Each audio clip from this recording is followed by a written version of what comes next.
Hey there, this is Beth, and welcome to August. How did it get to be August? Where does the time go? I don't know. So, August already. Lionsgate right around the corner. Well, Lionsgate. So Lionsgate around the corner. There is a workshop on the Lionsgate next week, August 7th. So, sign up to get the invite down below. And hopefully I'll see you there. It'd be so awesome. But yeah, Lionsgate, big thing. Mercury in the shadow. Mercury retrograde shadow. What else? I think Jupiter goes direct mid-month. And Uranus goes retrograde mid-month or somewhere roughly around there. I can't remember the exact dates. So yeah, things are easing up. Can get a little bit lighter, a little less intense, which is, both ways can be have a what's the word I'm looking for? A benefit. That's the word.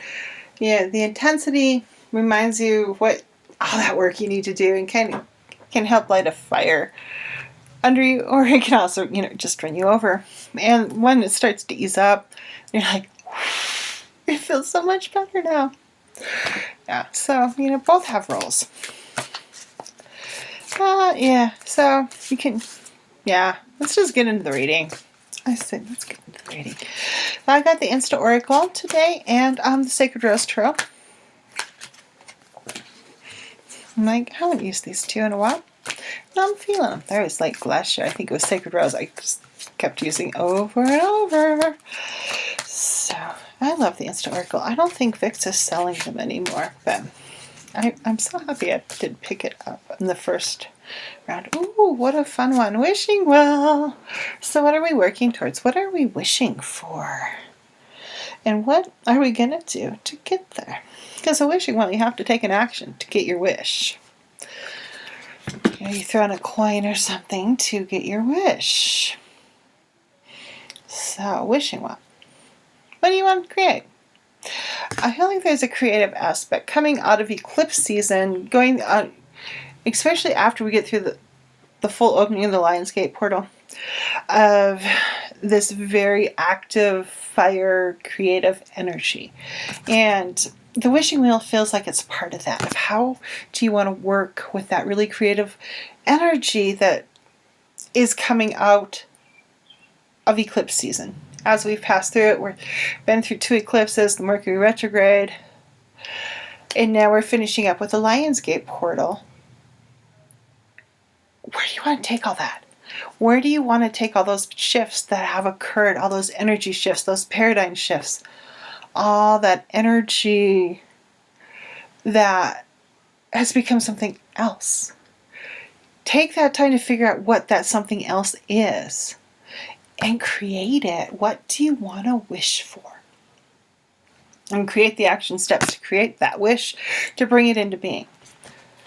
Because there's been a lot of change.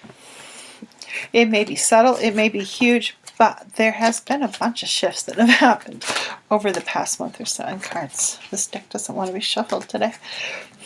So let's add a couple cards from the Sacred Rose Tarot. I love this deck. It's an oldie, but it's a goodie. I like how no one has any, the eyes are just kind of open. That one's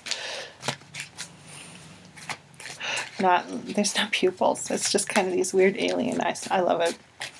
So let's pull 2 cards. Okay.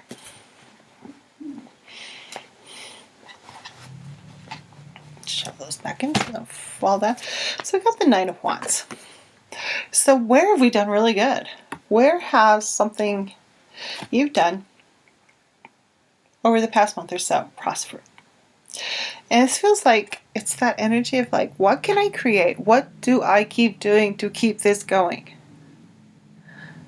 Not oh, I'm done. Yeah. And then just drop everything.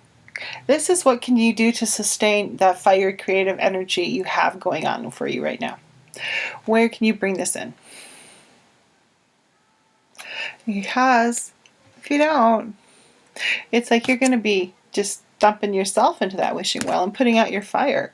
And we don't want that. We want things to keep expanding, to keep moving in the direction they want, and to maximize our fire energy, to be strong in it. Not burdened, but strong, to know how to use it and use it actively to get where we need to be. So Queen of Cups is the next one, which I feel like we have this really active fire energy going on. And this feels, the Queen of Cups can go a couple ways here. And the way we want her to go is more the steamy route of being able to create with the fire aspect and bringing in the intuition, dreams, and dream work, kind of dream weaving stuff that water can bring in. Emotional intelligence of using where we are emotionally to help drive us to where we are creativity with this creative fire energy.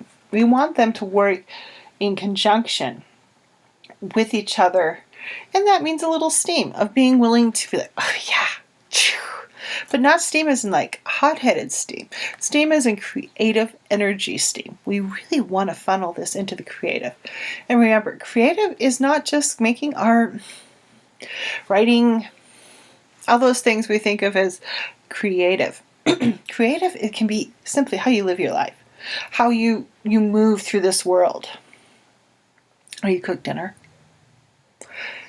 your meditation practice, your child rearing. Creativity is an expansive, broad category.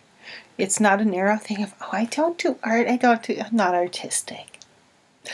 Pfft, forget that shit. Expand it out into all you do, that creative energy of how can you just big, bold, creative energy working towards what you're wishing for with the wishing well. And using the Queen of Cups to create some steam to fuel that creativity so you can live the life of your fullest creativity, to bring it into all you do, to touch everything. Because see, if we don't use them in conjunction together and we let this chick put out our fire, we're going to get that kind of, I give that over-giving aspect, the over-nurturing that sucks you dry that the Queen of Cups can have when she's not functioning really well. Got a little case of too much of damps. She's given too much. She's tired. She's snapping at people.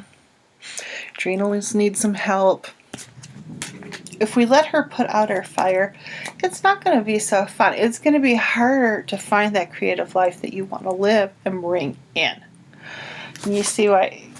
So let yourself be steam for a while. Just let the ideas roll up. Let you be you. So let's pull an affirmation card.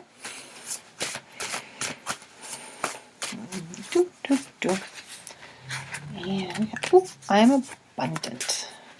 Sometimes it's on watercolor paper. Sometimes you feel like you got a couple cards, but it's just one. Okay, put those back in their little packets. So I'm abundant. And I feel like abundance of creativity. See, you have lots of ideas. You have lots of ways to live a creative life with how you identify as a creative. Not how I identify, not how the next person down the street or whoever. This is all about how you identify as this, not other people. So let abundance in, and however it's showing up. Whether it's showing up prosperity, or creative ideas, all those good things. Just be abundant in your good creativity. So let's do a quick little recap. So we got the wishing well. What do we want? What do we want to bring in? And what are the actions that will take us to bringing this in? I feel like the wishing well is kind of like, get our intentions down so we can get where we want to be. So, wishing well, intentions that work into actions that are brought out by the creative fire that we have going on right now. And really putting that to use to create whatever it is we want to create in our lives, and using the Queen of Cups to fuel it with our intuition, dreams, all the good stuff water brings in, instead of letting water douse it and put it out. And we got the affirmation card. I am abundant of working with whatever we have in abundance, creativity, prosperity, money, friends, family, whatever's showing up. How can you use your abundance creatively? Creatively. That's the word I'm looking for. Creatively. So, yeah, just let yourself expand. Expansion has kind of been the word for August. Expansion. How can you bring in really big, juicy energy and just use it creatively? Be that fieriness and the steam driving you. There's a lot that can be accomplished if you let yourself accomplish it. Don't be caught up in, I can't do that. I'm not creative. I'm not this. I'm not that. Sacrifice that in the wishing well and bring in bright, expansive creativity for August. Everyone have a wonderful August, and I'll see you next week. Bye-bye.